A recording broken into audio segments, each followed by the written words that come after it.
کوئی آدمی کھیتی باڑی کرتا ہے، کوئی نکاح کرتا ہے، کوئی کوٹھی اور بلڈنگ بنوانے میں مشغول ہے، مگر اس کو یہ معلوم نہیں کہ میرا نام مردوں کی فہرست میں لکھا جا چکا ہے۔ اور ایک اور روایت میں فرمایا گیا کہ سال بھر میں ہونے والے واقعات اس شب میں لکھ دیے جاتے ہیں۔ پیدا ہونے والے، حج کرنے والے، پھر ان میں نہ کمی ہوتی ہے نہ زیادتی ہوتی ہے۔ نبی کریم صلی اللہ علیہ وآلہ وسلم کا شعبان کی 15ویں شب میں کیا معمول تھا؟ وہ ام المومنین حضرت عائشہ صدیقہ رضی اللہ تعالیٰ عنہا کی اس حدیث سے پوری طرح واضح ہو کر سامنے آ جاتا ہے۔ آپ رضی اللہ تعالیٰ عنہ فرماتی ہیں، میں نے ایک رات آپ صلی اللہ علیہ وآلہ وسلم کو بستر پر نہ پایا، بس میں آپ کی تلاش کے لیے نکلی تو آپ کو بقی قبرستان مدینہ میں پایا۔ آپ صلی اللہ علیہ وآلہ وسلم نے فرمایا، اے عائشہ، کیا تجھے اس بات کا ڈر تھا کہ اللہ اور اس کا رسول تیرے ساتھ زیادتی کرے گا؟ میں نے عرض کیا، یا رسول اللہ، میں نے خیال کیا شاید آپ صلی اللہ علیہ وآلہ وسلم ازواج مطہرات میں سے کسی کے ہاں تشریف لے گئے ہوں۔ تب آپ صلی اللہ علیہ وآلہ وسلم نے فرمایا، بے شک اللہ تعالیٰ شعبان کی 15ویں شب میں آسمان دنیا پر نزول فرماتا ہے، بس قبیلہ کلب کی بکریوں کے بالوں کی شمار سے زیادہ دوست کی لوگوں کی مغفرت فرماتا ہے۔ سبحان اللہ۔ بعض روایتوں میں یوں بھی آیا ہے، حضرت عائشہ صدیقہ رضی اللہ تعالیٰ عنہا آپ صلی اللہ علیہ وآلہ وسلم کو تلاش کرتے کرتے جنت البقیع میں نکل گئیں اور وہاں آپ کو مصروف دعا پایا تو اپنے نفس کو وساوس پر ملامت کرتے ہوئے جلدی جلدی گھر آئیں۔ اس تیزی سے چلنے کی وجہ سے آپ کا سانس پھول گیا۔ اتنے میں آپ صلی اللہ علیہ وآلہ وسلم تشریف لے آئے تو آپ نے دریافت کیا، اے عائشہ، یہ تمہارا سانس کیوں پھولا ہوا ہے؟ تو انہوں نے وجہ بتلائی۔ اس پر آپ صلی اللہ علیہ وآلہ وسلم نے فرمایا، مجھے جبرائیل علیہ السلام نے آ کر بتایا ہے، آج یہ شعبان کی 15ویں شب ہے۔ اس رات میں اللہ تعالیٰ اپنے اتنے گناہ گار بندوں کو جہنم سے نجات دیتا ہے جتنے کے قبیلہ کلب کی بکریوں کے بال ہیں۔ اللہ اکبر۔ 15ویں شب میں نبی کریم صلی اللہ علیہ وآلہ وسلم کون سی دعائیں پڑھتے تھے؟ حضرت عائشہ صدیقہ رضی اللہ تعالیٰ عنہ فرماتی ہیں، میں نے جب کان لگا کر غور سے سنا تو آپ صلی اللہ علیہ وآلہ وسلم یہ دعا فرما رہے تھے، یا اللہ، میں تیرے عفو کی پناہ چاہتا ہوں تیری سزا سے، اور تیری رضا کی پناہ چاہتا ہوں تیرے غصہ سے، اور پناہ چاہتا ہوں تیری سختیوں سے۔ یا اللہ، میں آپ کی تعریف کا شمار نہیں کر سکتا، آپ کی ذات ایسی ہی بلند بالا ہے جیسے آپ نے خود فرمایا۔ سبحان اللہ۔ حضرت عائشہ صدیقہ رضی اللہ تعالیٰ عنہا نے دریافت کیا، یا رسول اللہ، آپ صلی اللہ علیہ وآلہ وسلم رات کو یہ دعا پڑھ رہے تھے؟ تو آپ نے فرمایا، ہاں، تو بھی یہ کلمے یاد کر لے اور دوسروں کو بھی بتلایا کر۔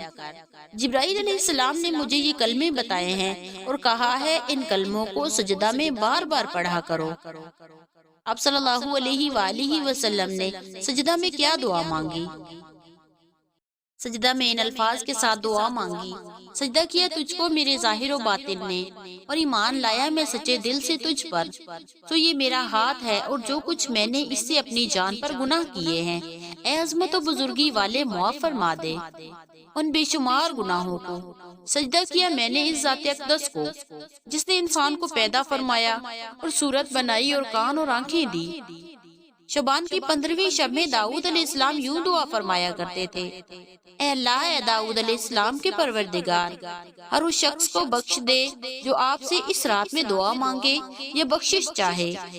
حضرت علی رضی اللہ تعالیٰ عنہ اس رات میں اپنے گھر سے باہر تشریف لائے اور آسمان کی طرف بار بار نگاہ اٹھا کر دیکھا اور اس طرح بار بار باہر آ کر دیکھتے رہے۔ پھر فرمایا، داؤد علیہ السلام ایک رات کو ایسی ہی مبارک ساتھ میں اپنے گھر سے باہر تشریف لائے اور فرمایا، یہ ایسی ساتھ ہے، یہ ایسی گھڑی ہے، اس میں اللہ تعالیٰ سے جو دعا خیر بھلائی مانگی جائے وہ قبول فرماتا ہے۔ اس کے بعد آپ نے دعا فرمائی۔ بہت سی حدیثوں میں یہ بیان کیا گیا ہے کہ بہت سے بد نصیب ایسے ہیں اس برکت والی رات میں بھی رحمت خداوندی سے محروم رہتے ہیں۔ 15ویں شب میں کن لوگوں کی بخشش نہیں ہوتی؟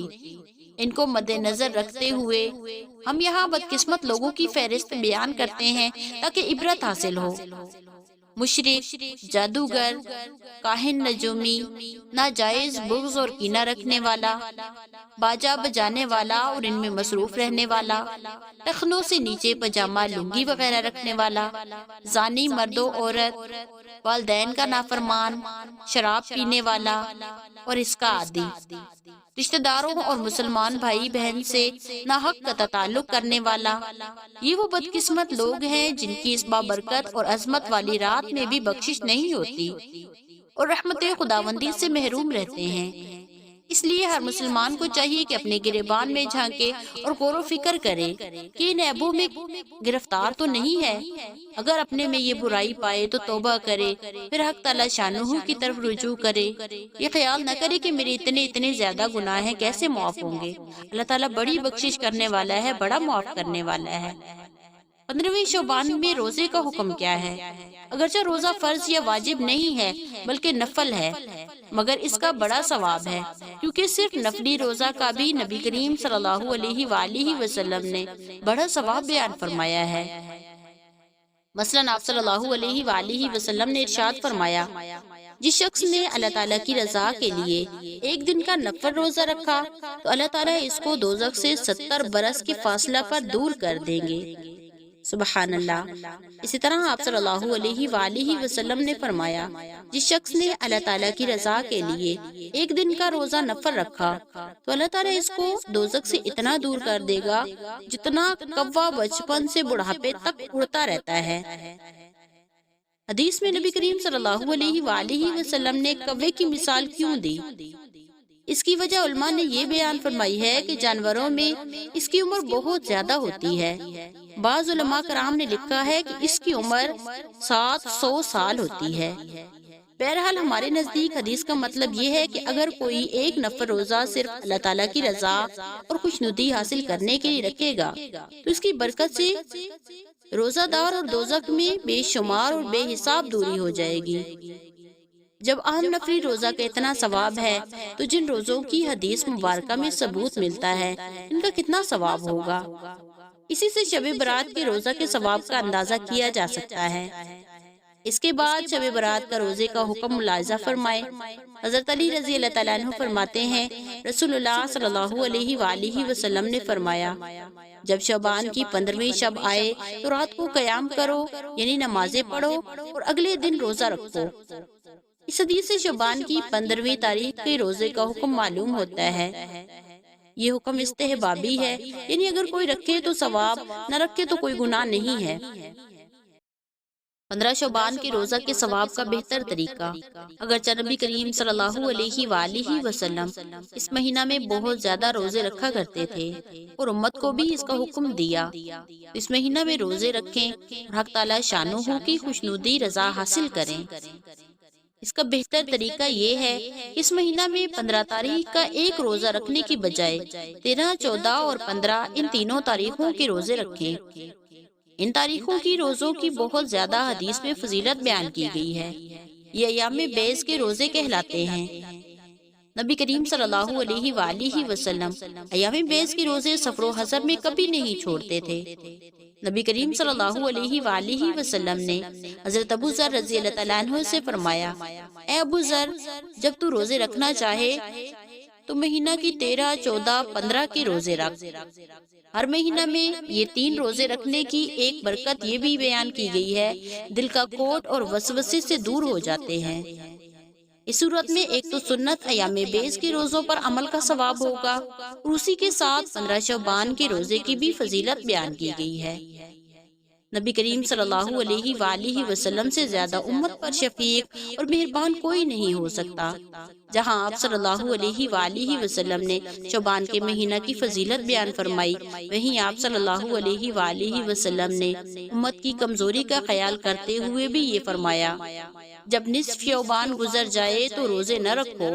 اس ممانعت میں یہ راز ہے کہ آدمی میں کہیں روزے رکھتے رکھتے کمزوری آ جائے اور اس کا اثر رمضان کے روزوں پر پڑے۔ سبحان اللہ و بحمدہ، سبحان اللہ العظیم۔ اللہ رب العزت سے دعا ہے اللہ پاک ہمیں اس مبارک گھڑیوں کی قدر کرنے والا بنائے۔ ان مبارک گھڑیوں میں اللہ تعالیٰ تمام دیکھنے اور سننے والوں کی بخشش فرمائے۔ اللہ تعالیٰ ہمیں اپنی رضا والی زندگی عطا فرمائے۔